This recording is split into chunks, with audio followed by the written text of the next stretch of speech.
Tim sepak bola Cerebral Palsy Indonesia memastikan diri lolos ke babak semifinal IFCPF Asia Oceania Cup 2025 setelah mengalahkan Jepang dengan skor 1-0 di Stadion UNS Solo, Senin 17 November 2025 pagi. Gol tunggal kemenangan Indonesia dalam laga yang berlangsung sengit ini dicetak oleh Haftah Wicaksono menit ke-22. Pergerakan cutting inside Haftah diakhiri sepakan terarah ke pojok kanan gawang Jepang yang dikawal oleh Yanagi Hidesuki. Kemenangan ini membuat Indonesia lolos dengan sempurna. Pada laga sebelumnya, Yahya Hernanda Dekak menekuk tim berperingkat 12 dunia, Australia, dengan skor 2-1. Indonesia yang dipastikan lolos sebagai juara grup A tinggal menunggu lawan dari runner-up grup B.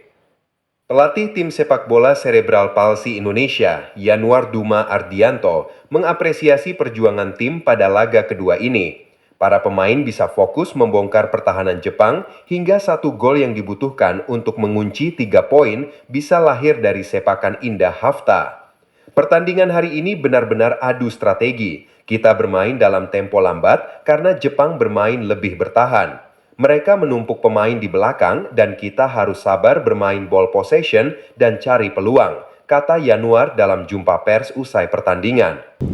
Ya, dari hari ini tuh pertandingannya kita adu strategi ya. Jadi secara fisik kita bermain dalam tempo pelan ya hari ini. Jadi tempo yang kita mainkan pelan, tapi kita adu strategi karena hari ini Jepang sangat-sangat main defense ya. Mereka parkir bus di belakang. Bagaimana kita sabar-sabaran bermain possession dan cari peluang. Tadi kan ada gap antara lini tengah belakang ke tengah ke depan seperti apa Mas? Ya, tadi sempat terjadi penyesuaian ya di babak pertama 20 menit pertama tadi ya. Jadi pemain ada instruksi dari kami, mereka penyesuaian ya. Jadi memang ada gap dari belakang ke depan ya. Jadi karena ada fokus satu pemain dari Jepang yang tadinya kita waspadai dan kita tempel terus. Nah, itu yang akan membuat yang tadi membuat gap itu. Ini lolos dengan sempurna seperti Mas. Dua kemenangan tidak kebobolan. Ya. Alhamdulillah ya. Kemarin kemasukan satu ya. Kemasukan satu gol dan ini nilai sempurna ya. Kita poin 6, otomatis kita juara grup ya. Jadi kita mempersiapkan kemungkinan dengan ketemuan ya mungkin kans terkuatnya ada Iran dan Thailand ya. Jadi mungkin kita hari ini dan besok itu mereka bermain, kita akan siapkan untuk strategi untuk melawan mereka. Iran dan Thailand? Ya, kemungkinan. Iran kalau menang kan pasti nggak ketemu. Ya, kalau kans terkuatnya adalah Iran ya. Kemungkinan Iran akan juara grup ya. Jadi kalau sejauh ini dari peringkat dari hasil-hasil yang sudah terjadi itu Iran kemungkinan juara grup dan Thailand runner up. Nah, ada kemungkinan besar kita ketemu Thailand di sini. Kalau dari 2 pertandingan hari ini dan kemarin itu seperti apa Mas melihat permainan tim Indonesia? Wah, anak-anak luar biasa ya. Jadi alhamdulillah dari pola defense dan attacking yang kita set ya, kita polakan ke pertandingan itu alhamdulillah mereka menjalankan dengan baik ya. Jadi walaupun ya ada miss sesekali 2 kali masih kita bisa perbaiki. Diakui Yanuar, tim negeri Samurai melakukan kontra strategi sepanjang laga. Perubahan strategi yang dilakukan Jepang membuat permainan Indonesia sempat goyah, terutama di 20 menit awal laga. Ada fokus dari pemain kami untuk menempel terus pemain kunci Jepang. Nah, itu yang membuat kami ada gap antar lini, tutur Yanuar. Yanuar bersyukur debut Indonesia di turnamen level Asia Oceania dilalui dengan lancar. Indonesia bisa memenuhi target awal untuk lolos ke babak semifinal. Kini tim pelatih akan fokus penuh untuk recovery serta menganalisis calon lawan dari grup B. Kemungkinan calon lawan kami antara Iran atau Thailand. Kami akan menyiapkan strategi berdasarkan analisis permainan lawan di pertandingan hari ini dan besok Selasa, paparnya. Senada dengan Yanuar, pencetak gol Indonesia ke gawang Jepang, Haftah Wicaksono, mengungkapkan kegembiraannya bisa lolos ke babak semifinal. 2 kemenangan beruntun ini membuat Haftah dan rekan-rekannya lebih bersemangat menuju babak semifinal. Pertandingan semifinal jelas akan berat, jadi kita harus fokus penuh agar bisa memenangkan pertandingan dan masuk final. Sekarang kami akan fokus untuk recovery dan mungkin juga akan menonton pertandingan dari grup B, ungkap Haftah. Keberhasilan Indonesia lolos ke semifinal ini bagi pemain seperti apa? Kan baru pertama main di Asia Oceania. Ya, rasanya saya sangat senang bisa memenangkan pertandingan ini dan mencetak gol satu-satunya untuk Indonesia. Dan ini semua untuk bangsa Indonesia, untuk rakyat Indonesia. Terima kasih. Bedanya dengan pertandingan kemarin apa? Kayaknya di babak kedua agak keletihan para pemain juga. Babak kedua, pemain Jepang merubah formasi mereka dan ini harus perlu adaptasi lagi. Dan nanti ada kapten udah habis tenaga untuk diganti ke pemain yang lain. Terima kasih. Semifinal nanti seperti apa? Semifinal ini Kan belum diketahui lawannya. Tapi kan paling tidak ketemu Iran gitu. ya. Ini pertandingannya sangat berat ya.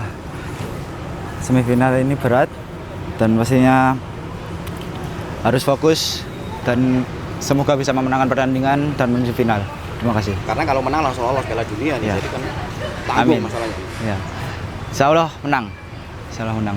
Jeda 1 hari besok akan dimanfaatkan buat apa ini pemain setelah 2 hari yang melakukan ini? Paling recovery seperti biasanya, seperti hari-hari biasa sebelum pertandingan ini.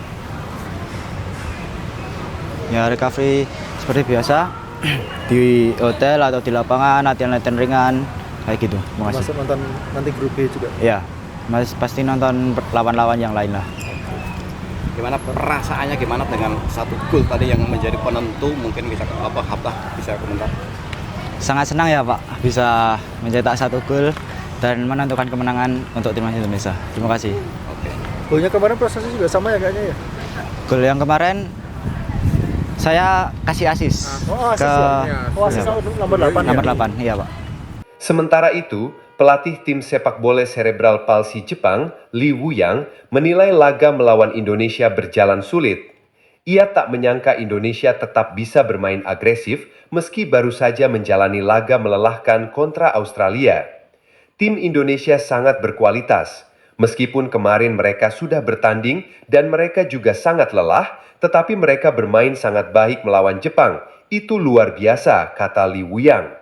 結果が 0-1 なんで、結果が全てですけれども、この暑さでね、お互い、一生懸命やってくれたと思うので、はい、勝利したインドネシアにおめでとうございます。はい。The result was 0-1, so it was not so good for the Japanese game, but both teams are pretty well played in the humid condition. So that's all. Okay. インドネシアのパフォーマンスについてどう思いますか？昨日と比べて、昨日ね、あんだけいい試合やったと思うので、今日はちょっと疲れがあったと思うけれども、それの中でもしっかりミス少なくしながらゲーム展開してるっていうことはやっぱ素晴らしいいいチームだと思います。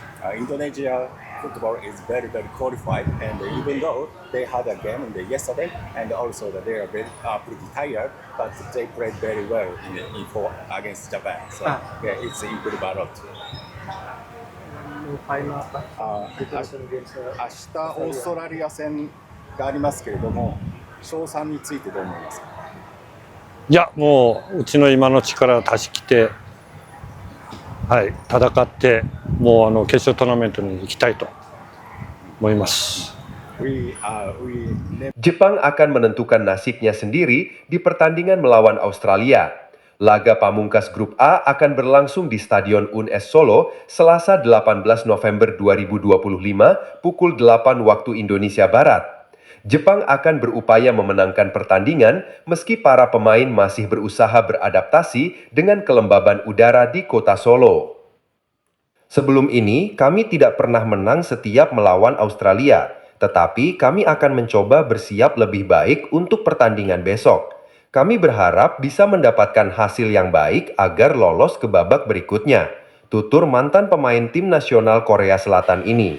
Rencananya, babak semifinal akan digelar pada hari Kamis 20 November 2025.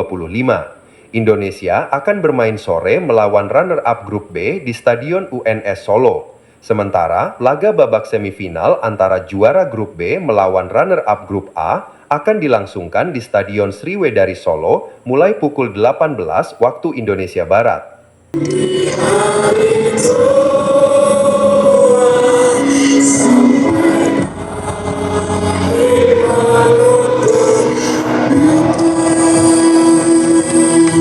Tetap pantau dan ikuti channel @Portalika News untuk informasi terbaru dan terkini. Jangan lupa subscribe, like, dan share. Sampai jumpa.